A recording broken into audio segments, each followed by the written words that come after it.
Saudara, apa kabar?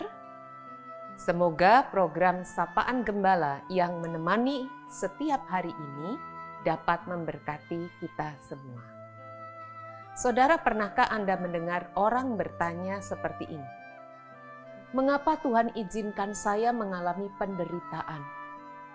Di mana Tuhan saat saya mengalami musibah?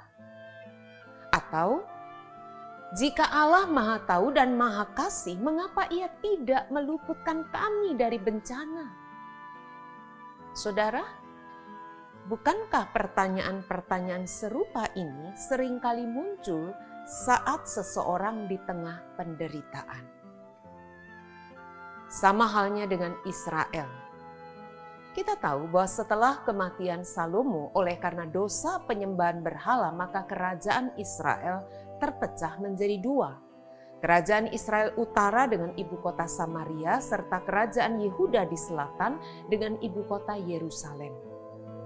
Pada suatu waktu, Sanherib, Raja Asyur memimpin pasukannya ke Yehuda bagian utara dan barat, menundukkan kota-kota dan desa sementara ia terus bergerak maju sampai dia mencapai Yerusalem, yang walaupun menjadi sasaran penyerbuan yang berlarut-larut, ternyata tidak pernah berhasil dikuasainya.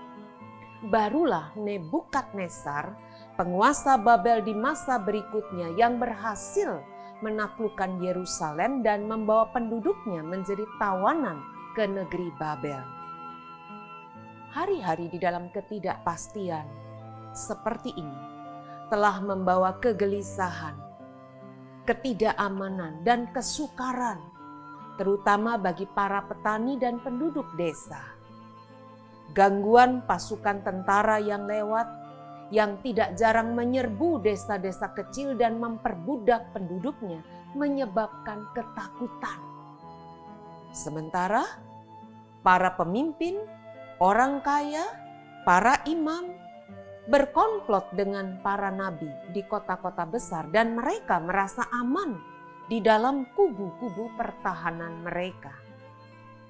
Bahkan mereka tidak segan-segannya menggunakan kekuatan mereka untuk menindas orang miskin.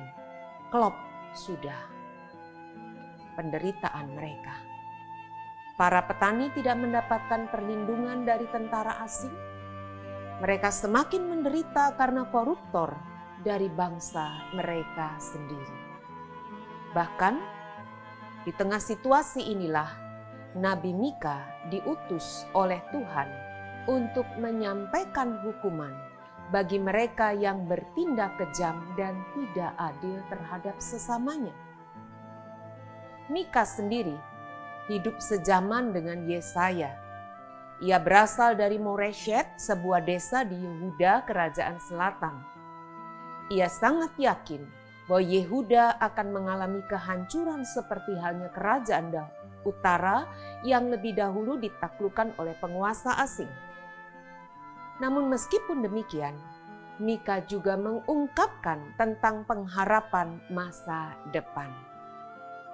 Apa yang tertulis di dalam bacaan leksionari hari ini, Mika 4 ayat 6-7 sangat jelas.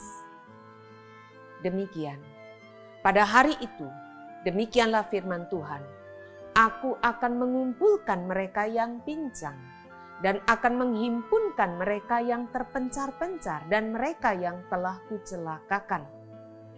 Mereka yang pincang akan kujadikan pangkal suatu keturunan dan yang diusir suatu bangsa yang kuat.